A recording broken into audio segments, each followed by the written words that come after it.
தேசிய நெடுஞ்சாலைகளில் சுங்கச்சாவடிகளை அகற்றி சுங்க கட்டணம் வசூலிப்பதை நிறுத்தும் எண்ணம் எதுவும் மத்திய அரசிடம் இல்லை. நாடாளுமன்றத்தில் மத்திய அமைச்சர் நிதின் கட்கரி திட்டவட்டம்.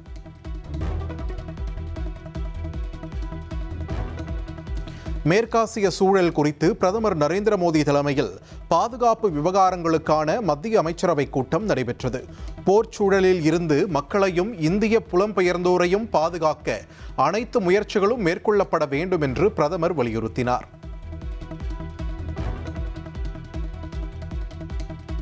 குடியரசுத் தலைவர் பதக்கங்கள், உள்துறை அமைச்சர் பதக்கங்கள் மற்றும் முதலமைச்சர் பதக்கங்கள் வழங்கும் விழா சென்னையில் நாளை நடைபெறுகிறது.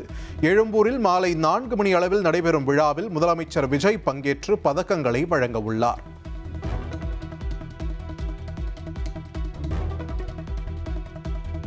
திராவிடர் கழகத்தின் இருசக்கர வாகன பரப்புரை பயணத்திற்கு கடைசி நிமிடத்தில் அனுமதி மறுத்ததற்கு என்ன காரணம் என்று திமுக தலைவர் மு க ஸ்டாலின் கேள்வி எழுப்பியுள்ளார்.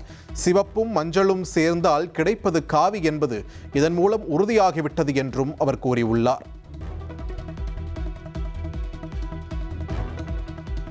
நீட் எதிர்ப்பு தொடர்பான திராவிடர் கழகத்தின் பரப்புரைக்கு உடனடியாக அனுமதி வழங்க வேண்டும் என்று இந்திய கம்யூனிஸ்ட் கட்சி வலியுறுத்தியுள்ளது. அரசியல் சட்டம் வழங்கியுள்ள பேச்சுரிமை, கருத்துரிமைக்கு எதிராக தமிழ்நாடு அரசு செயல்படக்கூடாது என்றும் சிபிஐ மாநில செயலாளர் வீரபாண்டியன் தெரிவித்துள்ளார். மேகதாது அணை விவகாரம் தொடர்பான திமுக விமர்சனத்திற்கு தாவேக பதிலடி கொடுத்துள்ளது. மேகதாது விவகாரம் தற்போது உருவானது அல்ல என்றும் அதிகாரத்தை இழந்த பொறாமையில் திமுக செயல்படுவதாகவும் தாவேக விமர்சித்துள்ளது. மேகதாது அணை கட்ட எதிர்ப்பு தெரிவித்து சட்டமன்றத்தில் நிறைவேற்றப்பட்ட தீர்மானத்தில் நடுவர் மன்றம் அமைக்கும் திருத்தத்தை ரத்து செய்ய கோரி அதிமுக மனு. மத்திய அரசு, தமிழக தலைமைச் செயலாளர், சட்டமன்ற செயலாளர் பதிலளிக்க சென்னை உயர்நீதிமன்றம் உத்தரவு பிறப்பித்துள்ளது.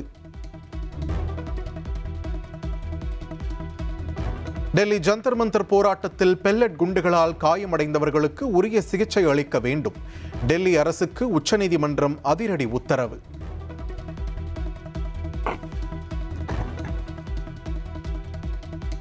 அதிமுகவில் ஆலோசனை கூட்டத்தை புறக்கணித்த வேலுமணி, தங்கமணி உள்ளிட்ட நிர்வாகிகளுக்கு எடப்பாடி பழனிசாமி அழைப்பு விடுத்துள்ளார். தீரன் சின்னமலையின் நினைவு நாள் நிகழ்வில் பங்கேற்குமாறு அவர் கேட்டுக் கொண்டுள்ளார்.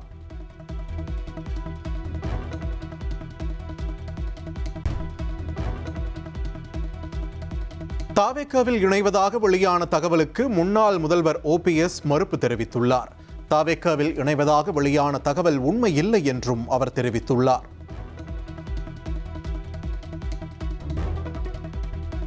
பழனி கோவிலில் 100 கோடி ரூபாய் மதிப்பிலான நிலம் முறைகேடாக பதிவு செய்யப்பட்ட விவகாரம்.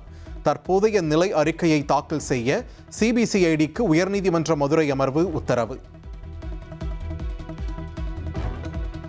ஆன்லைன் முறையில் அறநிலையத்துறை டெண்டர் நடைபெறும் என்று இந்து சமய அறநிலையத்துறை அமைச்சர் ரமேஷ் கூறியுள்ளார். கோவில் கார் பார்க்கிங்குகளில் டிஜிட்டல் முறையில் பில் வழங்கப்படும் என்றும் தெரிவித்துள்ளார். எல் நினோ பாதிப்புகளை ஆய்வு செய்ய தமிழக அரசு நிபுணர் குழு அமைத்துள்ளது. வருவாய் நிர்வாக ஆணையர் தலைமையில் அமைக்கப்பட்டுள்ள 7 பேர் கொண்டுள்ள குழு எல் நினோ தாக்கத்தை கண்காணித்து பரிந்துரை வழங்க உள்ளது.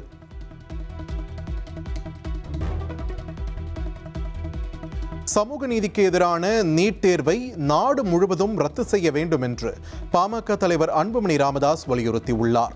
மாநிலங்களவையில் பேசிய அவர் கல்வியை மாநில பட்டியலுக்கு கொண்டு வர வேண்டும் என்று தெரிவித்தார்.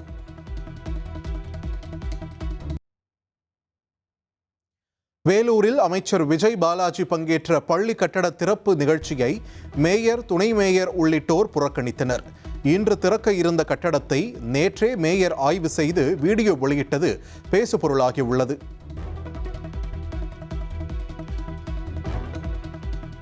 மதுரையில் ஆவின் பால் பாக்கெட்டுகளில் பிளாஸ்டிக் மற்றும் குளோரின் நெடி வீசுவதாக மக்கள் தொடர் புகார் தெரிவித்து வருகின்றனர்.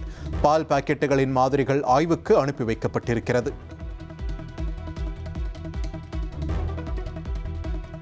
சரித்திர பதிவேடு குற்றவாளிகள், சமூக விரோதிகளுக்கு எதிரான சிறப்பு நடவடிக்கையில் ஒரே வாரத்தில் 781 பேர் கைது செய்யப்பட்டுள்ளனர்.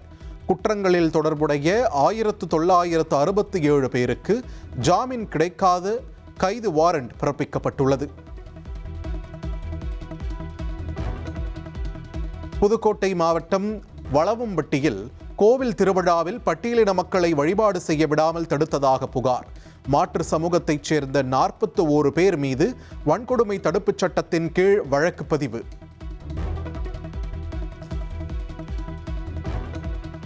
மதுரை ராஜாஜி அரசு மருத்துவமனையில் கால் எலும்பு முறிவுக்கு சிகிச்சை பெற்று வந்த இளைஞர் உயிரிழப்பு. சிகிச்சைக்கு பணம் கேட்டதாகவும் இளைஞருக்கு உரிய சிகிச்சை அளிக்கவில்லை என்றும் உறவினர்கள் குற்றம் சாட்டியுள்ளனர்.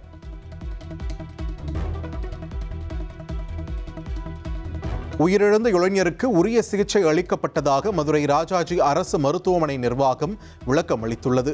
மருத்துவமனையில் பணம் பெற்றதற்கு ஆதாரம் இருந்தால் புகார் அளிக்கலாம் என்றும் பிரேத பரிசோதனைக்கு பிறகுதான் முழு தகவல் தெரிய வரும் என்றும் தெரிவிக்கப்பட்டுள்ளது.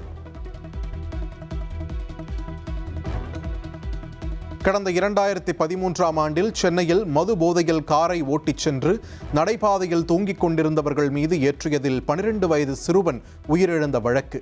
தொழிலதிபர் ஷாஜி புருஷோத்தமனுக்கு 5 ஆண்டுகள் சிறை தண்டனை விதித்து சென்னை கூடுதல் அமர்வு நீதிமன்றம் தீர்ப்பு.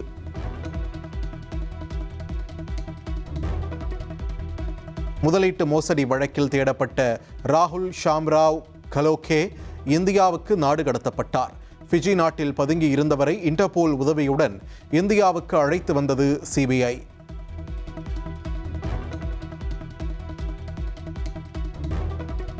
சர்வதேச கிரிக்கெட்டில் இருந்து ஓய்வு பெறுவதாக முன்னணி வீரர் அஜிங்கியா ரஹானே அறிவித்துள்ளார். இந்திய அணிக்காக 85 டெஸ்ட் போட்டிகளில் விளையாடிய ரஹானே 5077 ரன்கள் அடித்துள்ளார். ஓய்வை அறிவித்துள்ள ரஹானே ரசிகர்களுக்கு நன்றி தெரிவித்து கண்கலங்கியபடி வீடியோ ஒன்றை வெளியிட்டுள்ளார். அனைத்துக்கும் தொடக்கம் உள்ளது போல் முடிவும் உள்ளதாக உருக்கமாக பேசியுள்ளார். சிஎஸ்கே பயிற்சியாளர் பதவியிலிருந்து விலகிய ஸ்டீஃபன் ஃப்ளமிங் இங்கிலாந்து டெஸ்ட் அணியின் பயிற்சியாளராக நியமனம். இங்கிலாந்து அணியின் கேப்டனாக ஜோ ரூட் நியமிக்கப்பட்டுள்ளார்.